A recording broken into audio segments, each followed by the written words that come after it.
Welcome everyone. My name is Blair Wire. I'm the Public Information Officer with our local incident management team that has been responding to the aircraft crash in Aspen yesterday. I'm joined today by representatives from a few different groups. We have the Pitkin County Sheriff's Office represented today, the Aspen Pitkin County Airport, Stay Aspen Snowmass, and the Aspen Skiing Company. I especially want to give you some updates as to what's happening right now, where we're headed, and for those questions I'm going to have Brian Griefey, who's our Assistant Aviation Director of Administration here at the Aspen Pitkin County Airport, give you a brief update as to those details. And following that, our Sheriff, Joe DeSalvo, will be giving some comments, and then we're going to open it up for questions at the end. So if you could please save your questions till the end. We will be getting to all of those. We want to get you as much information and get out as much information to passengers that are being affected by today's closures as well. So at this time, I'm going to turn it over to Brian. Thank you, Blair. Brian, can you spell your name? Sure. Brian Griefey with the Aspen Pitkin County Airport, B-R-I-A-N-G-R-E-F-E. At approximately 12:23 yesterday, a Bombardier Challenger crash landed at the airport. The aircraft caught fire.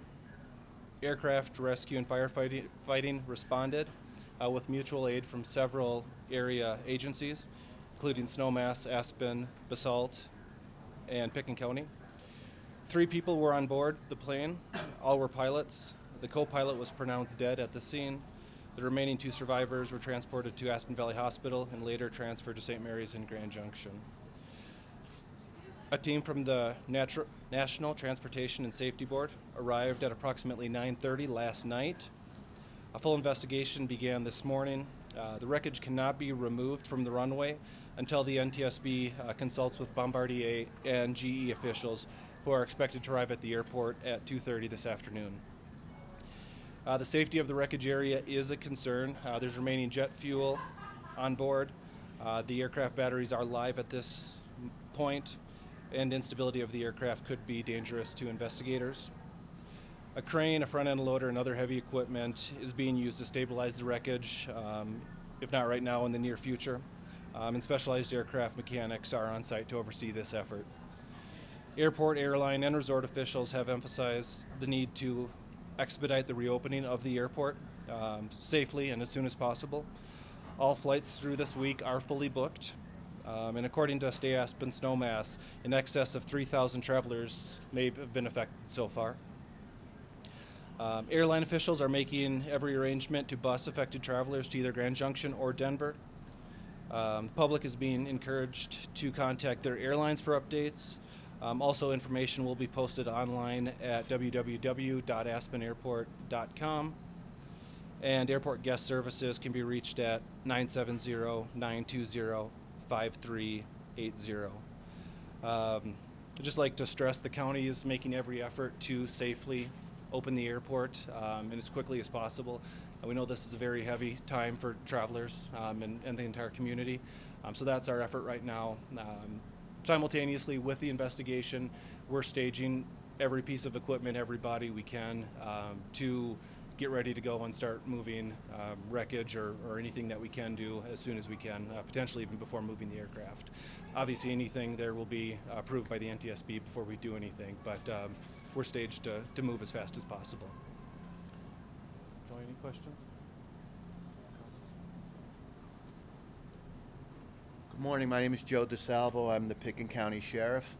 I just want to let everybody know that as far as public safety goes, there right now is no significant threat to anyone in Pitkin County involving this aircraft. Our major concern at this point is rescuer safety.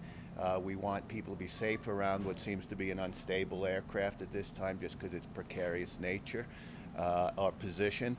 The one thing I want to make clear is I need to throw out some recognition here to our crash fire rescue personnel that were on scene yesterday. I think a lot of you have seen either video or still photograph of a firefighting apparatus almost single-handedly putting out a fire.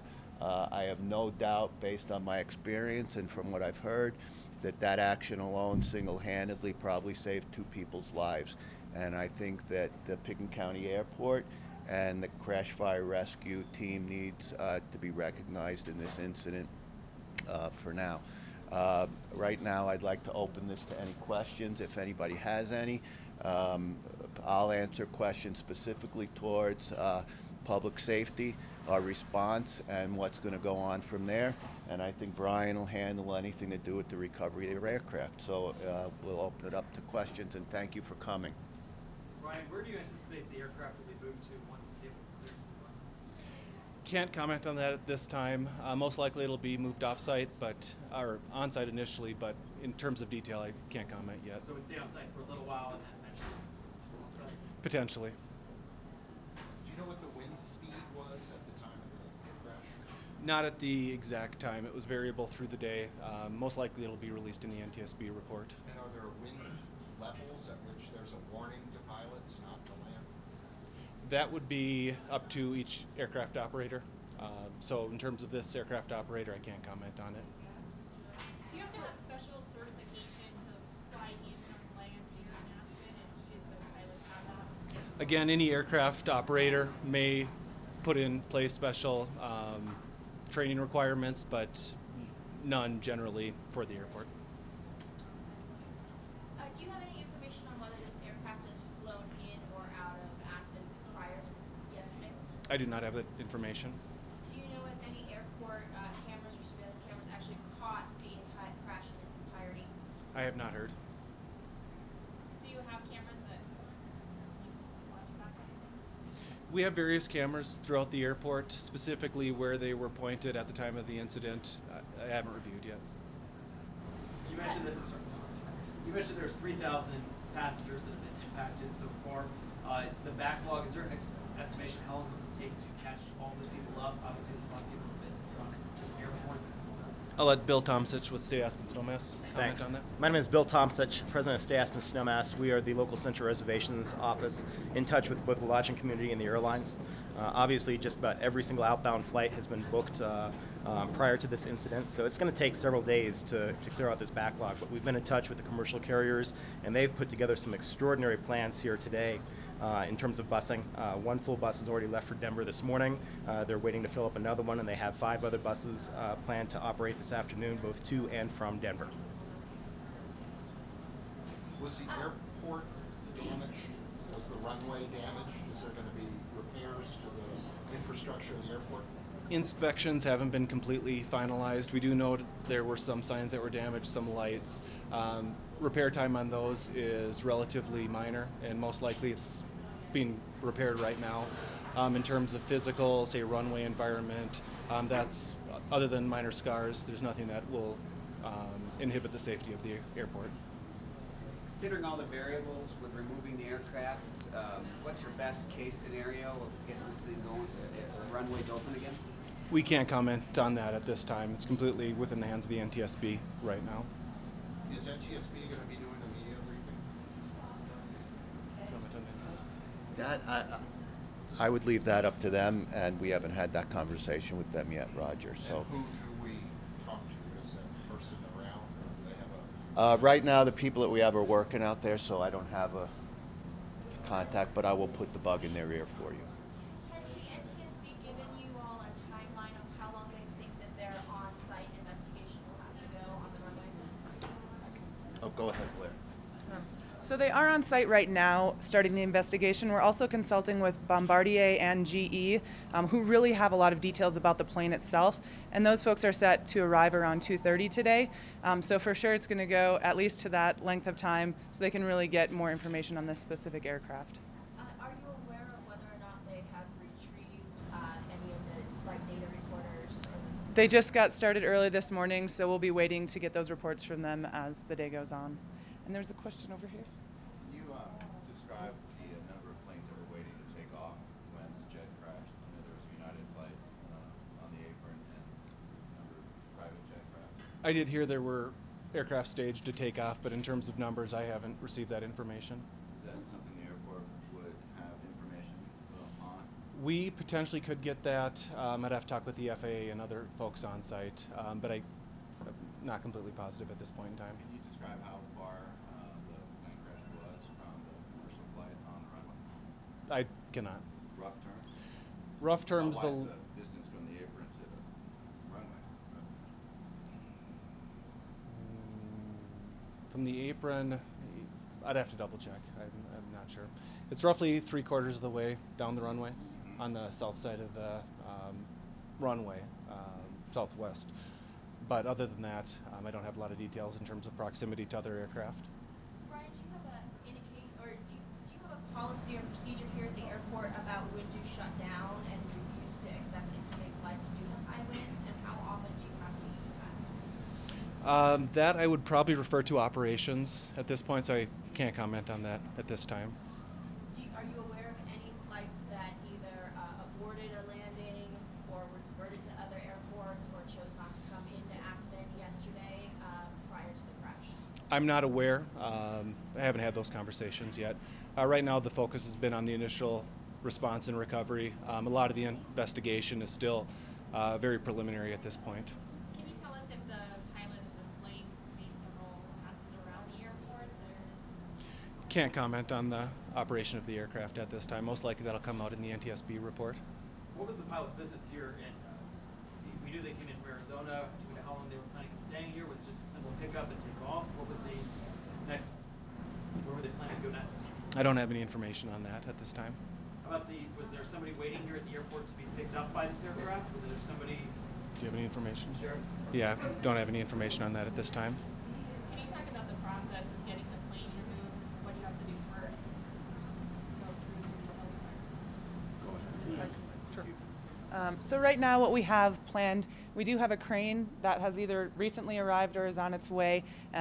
Different strapping systems to try to help stabilize the plane, and then loading that eventually onto a flatbed trailer is the plan at this point. But again, that's all, we're waiting for NTSB to do their investigation. Obviously don't want to damage the plane in any way before then, but there are those concerns of stability. We're also using a few front end loaders to try and help stabilize the plane while the investigation is going on, just to ensure the safety of all those on site. What about fuel?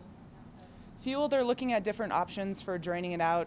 Each plane is different, and this one has some fuel that's stored in the wings and different areas on the plane. So that's one reason Bombardier and GE are being spoken with, just because every plane is different and they want to make sure they can do that in the safest manner. And they're not supposed to be here until 2:30 today? Correct. Do you know what parts of the investigation have already been done, and did anything start last night? Were they able to find anything? Last night, NTSB was able to just basically go out and look at the site, and this morning, really, after our briefing at 7 a.m., they got out there and have started. We haven't reconvened at this point, so not aware of what they've learned or where they're at in the investigation, but we're trying to assist right now. Debris cleanup is one of the first things they can go through, look at the runway, and we can start pulling the debris to help get the process moving, and when the airport can open, it will. Hopefully we can expedite that process by helping with some of those preliminary parts of the puzzle. Just up the hall in baggage claim, there's dozens upon dozens of bags. Are these bags that were already on aircraft that had to be unloaded, or where are these bags? Where's the separation from there? Yeah, I can comment on that. Most of the bags you'll see in bag claim are from aircraft that landed in Denver and the final destination here in Aspen. Their bags were trucked here and people were bused, or however other means they decided to get here. So if my plane was rerouted either Grand Junction or Denver, those bags that were on those aircraft are now being delivered? Correct. Everybody whose final destination was in Aspen will be connected with their bags over the next, hopefully today. What else is the airport doing to facilitate passengers? Are you extending your hours? Are you bringing in more personnel, or is other services bringing in more personnel? Because you're not used to having 100 people want a rental car, and you're not used to having 500 people wanting a rental car. We're opening up to suggestions right now. The airlines, I will say, have done a tremendous job of outreach in contacting passengers, trying to find them alternative means. To be honest, busing other than rental cars right now is the, focus. And airlines have been very supportive, and we're working with the airlines as well to try to get that message out. Right now, busing schedules, not schedules, but at least the ground transportation plan will be released as much as possible on aspenairport.com, and we're giving the information to guest services as well. So, most of those kiosks, they have 2 people, and now they have 50 people in line. I mean, are they bringing in extra personnel to help with this? We were talking with some passengers who couldn't get through on one airline, and they kept on getting disconnected. there was nobody here from that airline after 5:30 last night. You can see how these people are getting frustrated without any help whatsoever. Yep. I can speak to airport staff and guest services. They've brought on all available personnel. In terms of airlines, rental cars, in their own business practices, I can't really comment on that. Is it entirely up to the pilot to decide if they're going to land or not, or is there a point at which the tower might say you can't land? Again, different operators, aircraft operators, be it private or commercial, have their own set of standards, and those vary. I don't know what they are. I can't speak to that. Air traffic control will advise them what the winds are, but in terms of telling them it's safe to land or not, I can't comment on. But it's up to the pilot to decide whether they're going to land.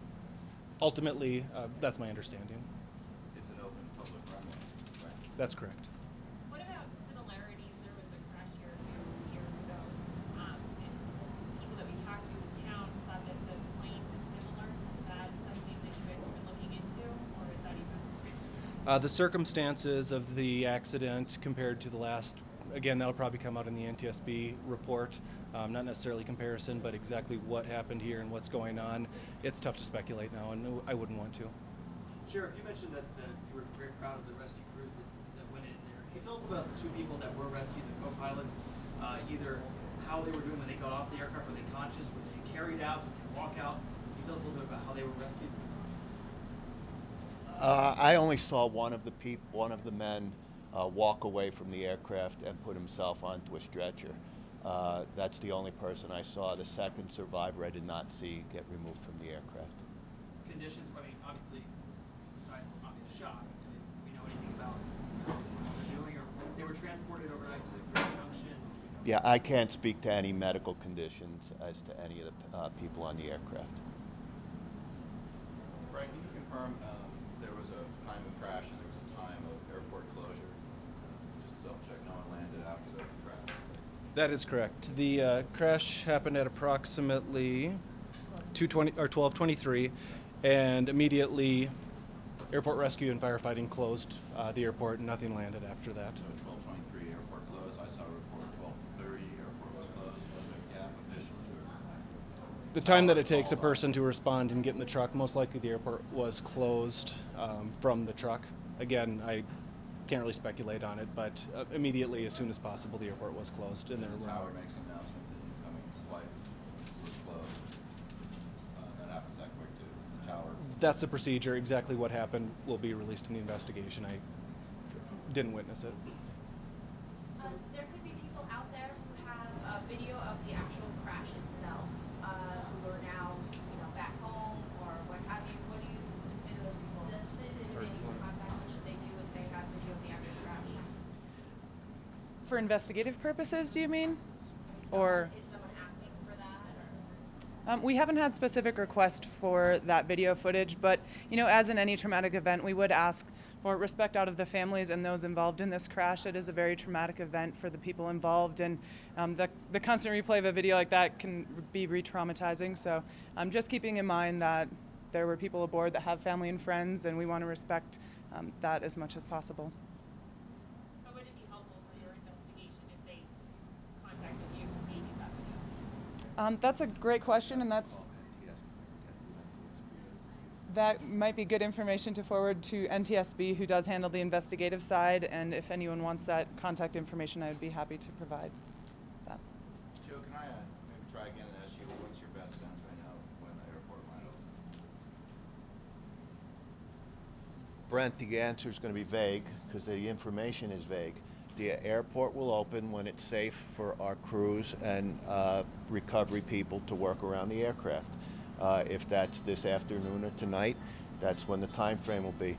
But I'm committed not to accelerate any efforts to remove that aircraft because of passenger convenience. I don't want to seem unsympathetic to their needs, but we've already had a tragedy here, and the last thing I need is another one. So the airport will open when it's safe to open. Sheriff, were you able to contact everybody next to Ken, all the families of the three pilots? Yes. Sheriff, do you have an indication? Are two of these people related? I can't confirm that, although I did hear that, but I can't confirm that. Just to be know if these pilots have flown into this airport ever before? Or this airplane? We don't have any information on that. Do you know who would? It most likely will come out in the NTSB report. Other than that, I can't really say anything. Are you aware of who actually owns the aircraft and is in contact with them anyway? Do you have that information? We don't have any information on that. And do we have any other questions? I feel like we've exhausted a lot of the information we have to share from the incident management side of it. We'd be happy to meet with folks afterwards if you have some clarification or follow-up questions. But for now, I would like to say thank you again. Just a reminder to those folks who have been inconvenienced, aspenairport.com will be posting all the information regarding the buses and things that can get you where you need to go. We want to make it as smooth as possible. And again, just keeping all of our responders safe out there while this investigation is going on. Thank you and have a good afternoon. You can put out paper press release.